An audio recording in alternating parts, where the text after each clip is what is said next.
दोस्तों दिल्ली में मुखर्जी नगर बचाओ अभियान चलाया जा रहा है। आखिर में ये क्यों चलाया जा रहा है? क्या मुखर्जी नगर बिल्कुल खत्म हो चुका है या फिर यहाँ से लोग नोएडा की तरफ शिफ्ट हो रहे हैं कोचिंग्स वगैरह और कोचिंग्स माफियाओं के द्वारा ये चलाया जा रहा है या फिर लैंडलॉर्ड्स या फिर ब्रोकर्स के द्वारा चलाया जा रहा है? आखिर में इसकी रियलिटी क्या है? वैसे अगर आप लोग न्यूज चैनल देखोगे या फिर वहां पर भी देखोगे तो वहां आपको अलग ही देखने को मिलेगा। और यहाँ पर जो है वहां के सांसद हैं, एक दिन पहले मुखर्जी नगर में सभा की गई, वहां पर जो है सांसद मनोज तिवारी को बुलाया गया और उसके बाद फिर वहां पर बात की गई। लेकिन आखिर में रियलिटी क्या है मुखर्जी नगर बचाओ अभियान की, आइए जानते हैं। तो उससे पहले वीडियो को लाइक कर लीजिए, चैनल को सब्सक्राइब नहीं किया तो चैनल को सब्सक्राइब कर लीजिए और आपकी कोई क्वेरी है तो आप लोग कमेंट बॉक्स में पूछ सकते हैं। तो चलिए स्टार्ट करते हैं आज की इस वीडियो को बिना किसी देरी के साथ। देखिए दिल्ली में मुखर्जी नगर अभियान चलाया जा रहा है और मुखर्जी नगर को बचाने के लिए आखिर में बचा किस प्रकार से रहे या फिर क्यों बचा रहे हैं, रियलिटी क्या है इसकी। तो देखिए इसको जानने के लिए आपको थोड़ा सा समझने की जरूरत है। समझने की जरूरत यह है कि आज के समय में जो बच्चों के साथ में भेदभाव किया जा रहा है, जिस प्रकार से बच्चों के साथ बर्ताव किया जा रहा है, अब उनके किराए को लेकर के सही यानी कि रूम रेंट को लेकर या फिर लाइब्रेरी को लेकर,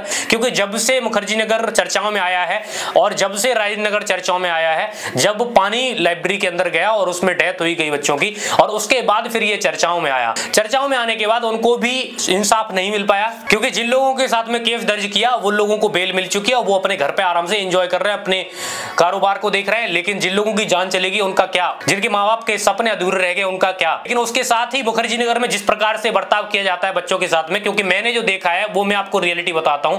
देखिए आज के समय में आप लोग भी मुखर्जी नगर में रह रहे होंगे, क्योंकि आप लोग भी रहे हैं या फिर आप लोगों ने देखा होगा कि यहाँ पर लैंडलॉर्ड्स जो यानी यहाँ पर ओनर्स जो है बच्चों से मनमाना रेंट वसूल करते हैं। यानी कि रेंट की बात की जाए तो काफी ज्यादा हाई लेवल का वसूल करते हैं। और इसको देखते हुए बात करें तो जब से सील हुई है लाइब्रेरी, सील हुई है, साथ में कई कोचिंग सील हुई और उसके बाद फिर यहाँ से क्या हुआ कि यहाँ पर भीड़ हटाने की बात की गई कि यहाँ से लोग हटा करके और नोएडा की तरफ शिफ्ट होंगे। जब नोएडा की शिफ्ट होने की बात हुई और जिस टाइम पर यूपीएससी का जो मुखर्जी नगर और राजेंद्र नगर दोनों ट्रेंडिंग में चल रहे थे, न्यूज में चल रहे थे, उस टाइम पर सारे बच्चे यहाँ से जाना स्टार्ट कर दिए, पलायन करना स्टार्ट कर दिए। कुछ बच्चे अपने घर के लिए चले गए, कुछ बच्चे यहाँ रह भी गए थे जिन लोगों की तैयारी चल रही थी और वो प्रैक्टिस कर रहे थे। साथ में कुछ बच्चे जो आना चाहते थे वो भी आना बंद हो गए, यानी कि मुखर्जी नगर एक टाइप से बिल्कुल खत्म सा हो गया। और इसी को देखते हुए फिर यहाँ पर जो इकट्ठा होने के बाद उन्होंने बैनर लगवाया कि मुखर्जी नगर बचाएंगे, मनोज तिवारी आएंगे। इस प्रकार से मनोज तिवारी आए भी और सांसद जी ने आकर संबोधित किया सबको और आश्वासन दिया। आखिर में अगर बात करें तो इसमें जो बात की गई वो क्या स्टूडेंट के हित में थी।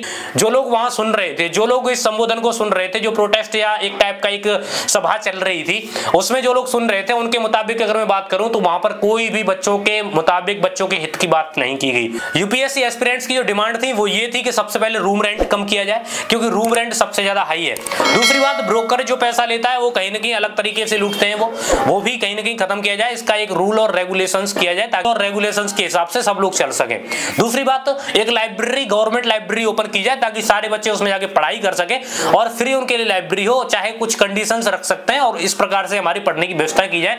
क्योंकि जब हम लोग यहाँ पर रहते हैं तो लाइब्रेरी का रेंट, साथ ही रूम का रेंट, कोचिंग्स की फीस, ऐसे करके बहुत सारी फीस लग जाती है। तो इसी प्रकार से मैं आपको बता रहा हूँ कि स्टूडेंट्स की डिमांड थी वो लाइब्रेरी को लेकर के भी थी। मनोज तिवारी जी ने आश्वासन दे दिया कि हाँ हम इसको करेंगे। दूसरी बात, असलियत में सच्चाई क्या है वैसे इसकी सभा की, वो मैं आपको बता रहा हूँ। सबसे पहली सच्चाई ये है कि वहां पर जो स्टूडेंट हैं वो जा चुके हैं, कुछ स्टूडेंट बचे हैं तो उसी से उनकी मार्केटिंग चल रही है। आज के समय में जो ओनर्स हैं वो उनके कमरे खाली पड़े हुए हैं, वहां पर रूम बिल्कुल कोई स्टूडेंट आ नहीं रहे रहने के लिए। तो इस वजह से वो चाहते हैं कि हमारा जो है खर्चा था, हमारा जो बिजनेस था वो बिल्कुल खत्म हो चुका है। एक टाइप से उनका बिजनेस था, ना कि बच्चों के हित की बात करते थे। रूम की बात करें, छोटा सा कमरा 15,000, 10,000, 7,000, 8,000 इस प्रकार से देते थे। उसके बाद जब बच्चे जाना स्टार्ट कर दिए, कोचिंग शिफ्ट होना स्टार्ट कर दी नोएडा की तरफ, तो उसके बाद अभियान चलाना स्टार्ट कर दिया कि बच्चे यहाँ आए और पढ़े और हमारा जो बिजनेस चल रहा है वो कंटिन्यू हो, क्योंकि 2-3 महीने से बिजनेस जो है उनका बंद हो चुका है नर्स का। और साथ ही मैं बात करूं रूम रेंट, बुक सेलर्स का, साथ में लैंडलॉर्ड्स और साथ में ब्रोकर्स और साथ में बहुत सारे लोग वहां के जितने भी जिनका जीविका चल रही है वहां पर स्टूडेंट्स के जरिए, वो सब लोग साथ में इकट्ठे हुए। इकट्ठे होने के बाद मनोज तिवारी को बुलाया और बुला करके सभा की, बच्चों को समझाया और इसको बचाने की बात की। असलियत में अगर अंदर जाके समझोगे तो इसी प्रकार की है कि वो लोग चाहते हैं कि दोबारा से यहाँ आए और मुखर्जी नगर बसे और जो भीड़ भाड़ चल रही थी, जो हमारा बिजनेस चल रहा था वो दोबारा से चले। इस प्रकार का किया जा रहा है। वैसे आप लोग को बता दूं ये रियलिटी है ना, जो बच्चों के साथ में नाइंसाफी पहले की गई वो उसी प्रकार से आज लैंडलॉर्ड्स और साथ में लाइब्रेरी वालों को सबको झेलना पड़ रहा है। साथ में लाइब्रेरी यहाँ पर सीज कर दी गई है, जितनी भी अंडरग्राउंड लाइब्रेरी थी, बेसमेंट में लाइब्रेरी थी, वो सारी लाइब्रेरी सीज कर दी गई है। और उसका मतलब क्या है, लेकिन मनोज तिवारी ने यह भी कहा कि लाइब्रेरी हम सीज कर दिए, लेकिन उसको हम खत्म भी नहीं कर सकते, बंद भी नहीं कर सकते लाइब्रेरी, क्योंकि मेट्रो भी बंद कर देनी चाहिए। ऐसे तो मेट्रो भी चल रही है अंडर अंडरग्राउंड, ठीक है, बेसमेंट में चल रही है तो उसको भी बंद कर देना चाहिए। लेकिन लाइब्रेरी बिल्कुल चलाओ, कोई दिक्कत नहीं है। लेकिन जो लाइब्रेरी बेसमेंट में नहीं है, अच्छे खासी चल रही है, ठीक ठाक है, वो वहां गए तो वहां देखा कि वहां पर जो रेंट है उसका, लाइब्रेरी का फीस है, वो काफी ज्यादा हो चुकी है। तो कहीं ना कहीं बच्चों के साथ में जो नाइंसाफी की जा रही है वो कहीं गलत है, आपको समझने की जरूरत है। खैर, तो आप लोग समझ सकते हैं, ये सब चीजें हैं। वैसे आप लोग समझ चुके होंगे, ये मुखर्जी नगर बचाओ अभियान चल रहा है वो कहीं ना कहीं गलत है, और बच्चों के साथ में सही से आप बर्ताव करो, बच्चों के साथ में सही से पेश आओ, तो फिर आप जो है अच्छे खासे चल सकते हो, आपका बिजनेस भी चल सकता है। अब आपका बिजनेस ठप हो गया तो आप मुखर्जी नगर अब बचाओ अभियान कर रहे हैं। तो दोस्तों आज के लिए इतना ही। होप आप सभी को ये पसंद आई होगी। वीडियो को लाइक करना, चैनल को सब्सक्राइब नहीं किया है तो चैनल को सब्सक्राइब कर लेना, और हाँ, अगर आपकी कोई क्वेरी है तो आप लोग कमेंट बॉक्स में पूछ सकते हैं। चलिए मिलता हूँ आप सभी से नेक्स्ट वीडियो के साथ, तब तक के लिए जय हिंद, जय भारत, वंदे मातरम।